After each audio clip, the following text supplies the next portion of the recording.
JDSನ ಶಾಸಕರಿರುವಂಥ resort ಇದು. ನಮ್ಮ ಪ್ರತಿನಿಧಿ ವಿವರಿಸ್ತಾ ಇದ್ರು. ಒಟ್ಟು 16 ಜನ ಸದ್ಯಕ್ಕೆ ಜೊತೆಗಿದ್ದಾರೆ ಅಂತ. ಇನ್ನು ಕೆಲವೇ ಕ್ಷಣದಲ್ಲಿ ಈ ಮಧ್ಯೆ ಮತ್ತೊಂದು ಅಪ್ಡೇಟ್ ಸಿಗ್ತಾ ಇದೆ. ಸಿಎಂ DKಶ ವಿರುದ್ಧ ಮುನಿಸಿಕೊಂಡ್ರ ಪರಮೇಶ್ವರ್ ಅಂತ. DCM ಹುದ್ದೆ ಕಡೆಗಣನೆ ಮಾಡಲಾಗಿದೆ ಅನ್ನುವಂಥ ಬೇಸರ. ಅನಾರೋಗ್ಯ ಕಾರಣ ಕೊಟ್ಟು CLP ಸಭೆಗೂ ಹೋಗಿರಲಿಲ್ಲ ಪರಮೇಶ್ವರ್. ಅಣಕು ಮತದಾನ ಪ್ರಕ್ರಿಯೆಯಿಂದಲೂ ಕೂಡ ಡಾಕ್ಟರ್ ಜಿ ಪರಮೇಶ್ವರ್ ದೂರ ಇದ್ರು. ತೀವ್ರ ಕುತೂಹಲ ಕಾರಣ ಆಗ್ತಾ ಇದೆ ಪರಮೇಶ್ವರ್ ಅವರ ನಡೆ.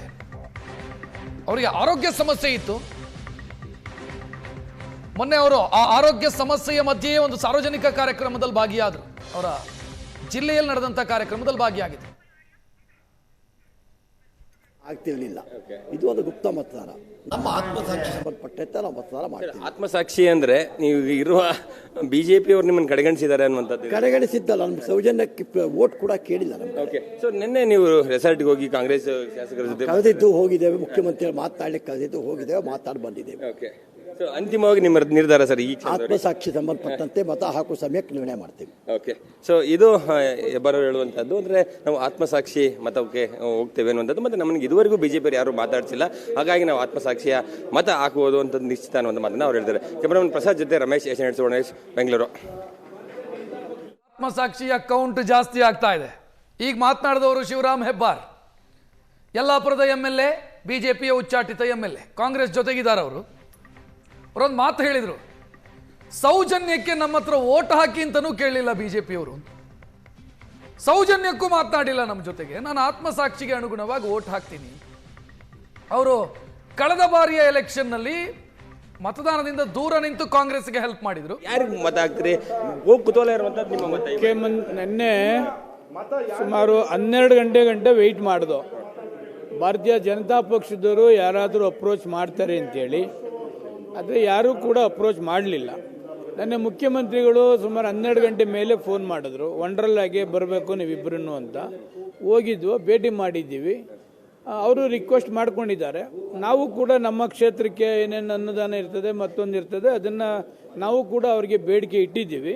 ಅವರು ಸ್ಪಂದಿಸ್ತೀವಿ ಅಂತ ಹೇಳಿದ್ದಾರೆ. ಅದು ಆತ್ಮಸಾಕ್ಷಿ ಮತ ಹಾಕ್ತೀವಿ. ಬಿಜೆಪಿಗೆ ಬೇಕಾಗಿಲ್ಲ, ಯಾರೇ ನೀವು ಬಿಜೆಪಿ ಬೇಕಾಗಿಲ್ಲ ಅಂತ ಪರಿಸ್ಥಿತಿ ಇದೆ ನೋಡ್ರಿ.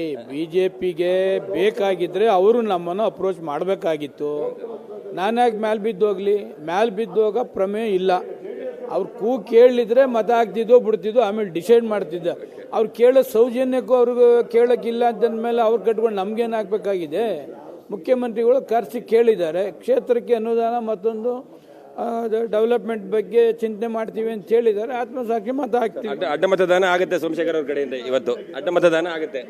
ಆತ್ಮಸಾಕ್ಷಿ ಮತ ಹಾಕ್ತೀವ್ರಿ. ಅಡ್ಡ ಮತದಾನ ಯಾಕೆ ಆಗ್ತದೆ? ಬಿಜೆಪಿಯವರು ಕರೆಸಿ ಕೇಳಿದ್ರೆ, ನಾನು ಕಾಂಗ್ರೆಸ್ಗೆ ಹಾಕಿದ್ರೆ ಅದು ಅಡ್ಡ ಮತದಾನ ಆಗ್ತದೆ ಅಲ್ವೇನ್ರಿ? ಕಾಂಗ್ರೆಸ್ನವ್ರಿಗೆ ಬಿಜೆಪಿಯವರಿಗೆ ಕೇಳೋ ಸೌಜನ್ಯನಿಲ್ಲ ಅಂತಂದ್ರೆ ಅಡ್ಡ ಮತದಾನ ಯಾಕಾಗ್ತದೆ? ಅಡ್ಡ ಮತದಾನ ಯಾಕಾಗ್ತದೆ ಹೇಳಿ? ಅವ್ರು ಕೇಳಿದಾರ? ಅವ್ರು ರಿಕ್ವೆಸ್ಟ್ ಮಾಡಿದಾರ? ಓಲಿ ಅಭ್ಯರ್ಥಿಗಳು ರಿಕ್ವೆಸ್ಟ್ ಮಾಡಿದಾರ? ಕಾಂಗ್ರೆಸ್ ಮುಖ್ಯಮಂತ್ರಿಗಳು ರಿಕ್ವೆಸ್ಟ್ ಮಾಡಿದ್ದಾರೆ, ಮತ ಹಾಕೋಕೆ ಆತ್ಮಸಾಕ್ಷಿ ಮತ ಹಾಕ್ತೀವಿ. ಅಡ್ಡ ಮತದಾನ ಹೆಂಗಾಗ್ತದೆ? ಇದಿಷ್ಟು ಸೋಮಶೇಖರ್ ಹೇಳುವಂತದ್ದು. ಅಂದ್ರೆ ಕಾಂಗ್ರೆಸ್ನವರು ನನಗೆ ಕೇಳ್ಕೊಂಡಿದ್ದಾರೆ ಅಭಿವೃದ್ಧಿಗೆ ಪರವಾಗಿ, ಆ ವಿಚಾರವಾಗಿ ನನ್ನ ಕರೆದು ಮಾತಾಡಿಸಿದ್ದಾರೆ. ಹಾಗಾಗಿ ಆತ್ಮಸಾಕ್ಷಿ ಮತಕ್ಕೆ ಹೋಗ್ತಾ ಇದೀವಿ. ಆದರೆ ಬಿಜೆಪಿ ಅವರು ಸೌಜನ್ಯಕ್ಕಾದ್ರೂ ನಮ್ಮನ್ನು ಕರೆದು ಮಾತಾಡಿಸುವಂತ ಕೆಲಸವನ್ನ ಮಾಡಿಲ್ಲ. ಹಾಗಾಗಿ ನಮ್ಮ ಆತ್ಮಸಾಕ್ಷಿ ಮತ ಅಂತಿಮವಾಗಿ ಅನ್ನುವಂಥ ಮಾತನ್ನ ಅವರು ಹೇಳ್ತಾ ಇರುವಂಥದ್ದು. ಕ್ಯಾಮರಾಮನ್ ಪ್ರಸಾದ್ ಜೊತೆ ರಮೇಶ್, ಏಷ್ಯಾನೆಟ್ ಬೆಂಗಳೂರು.